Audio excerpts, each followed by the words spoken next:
Hello, welcome to the pretrial motion section of Module 6, Trial Execution of the ULB Justice Center website. This section will focus on one specific motion, which is motion in limine.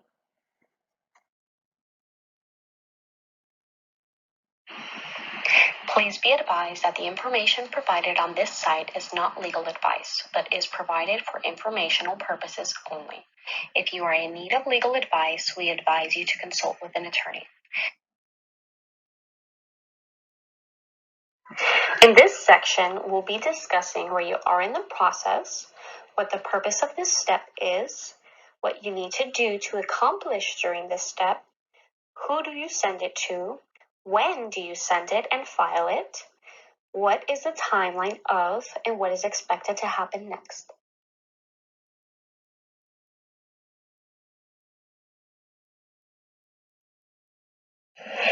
Where am I in the process? Prior to starting trial, there will be a pretrial conference. The pretrial conference is where the parties and the court lay out the expectations for trial and address any evidential issues.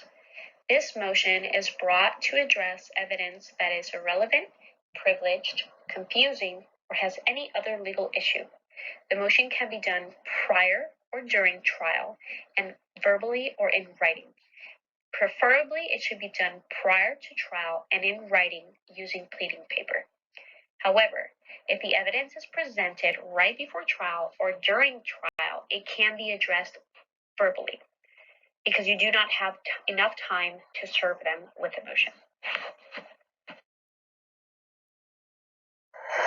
What is the purpose of this step? The purpose of this step is to avoid damaging evidence in your case. You want to avoid jurors from unseeing damaging evidence that has already been exposed to them, even when the court tells them to ignore it.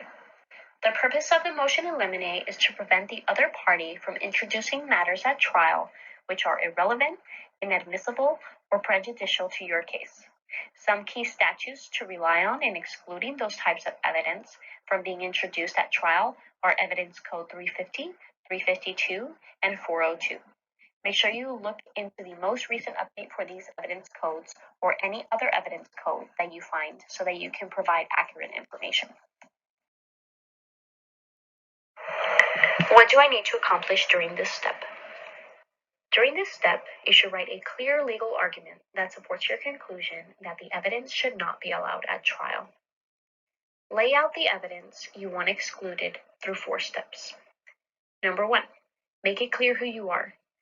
For a verbal example, you can say, "Your Honor, my name is Jane Smith. I am the plaintiff in this matter." Number 2, describe the evidence and why it should be excluded or admitted. Number 3, analyze it. Lay out the case law and court rules to support your argument. Number 4, remember to ask for a remedy. What do you want the judge to do for this motion? For example, if it's a verbal argument, you could say, "Your Honor, based on the information that I provided, you should sustain my motion and exclude the evidence at trial. Your job here is to convince the judge to grant your motion."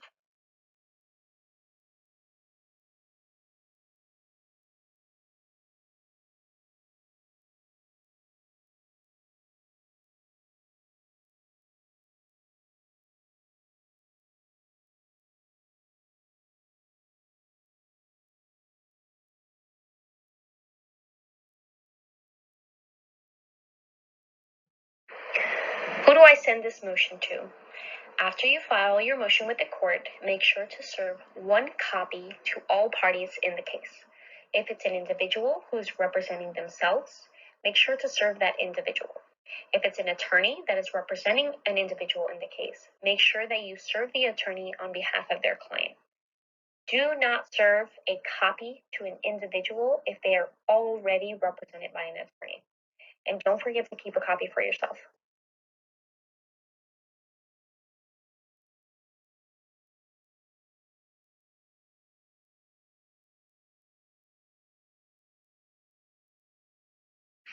When do I send and file this motion? Well, the timing for the filing and serving of motion in limines are usually left to the discretion of the trial judge. There are statewide rules that dictate the timing when an expedited jury trial is involved. If an expedited jury trial is involved, then the motion in limine must be served on all parties no later than 25 days before trial. Motion in limine are frequently presented in conjunction with a trial brief.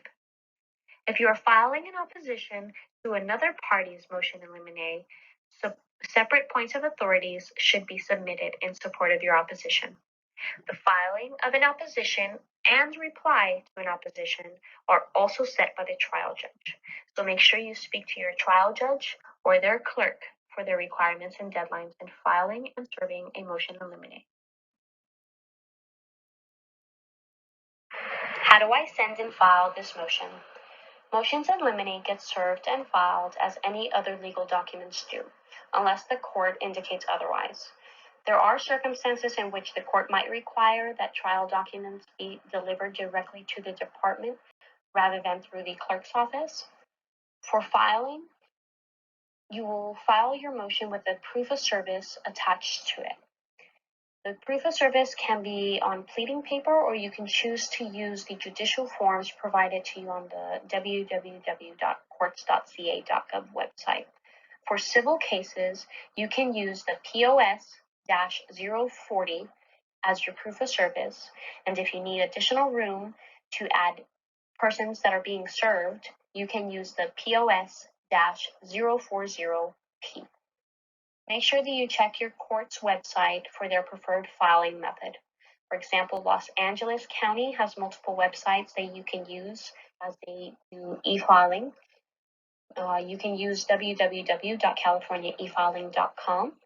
For Orange County, they use one specific e-filing method, which is www.orange.efilingportal.com. Since a lot of California has implemented e-filing as their preferred method of filing, just make sure that you check their websites and confirm which method that they prefer. For serving, make sure that you check with your trial judge and their clerk for deadlines. However, documents are usually served by mail or electronic service. The proof of service must state the following: the name of the person being served, the address, email and or fax, and the description, whether they are plaintiff, defendant, if they are attorney for the plaintiff or defendant, and then make sure you add the name of that plaintiff or defendant that they represent. If they are cross-complainant or the cross-defendant, make sure that you add that as well. It might be plaintiff and cross-defendant, and it might be a defendant and a cross-complainant, so you want to add both.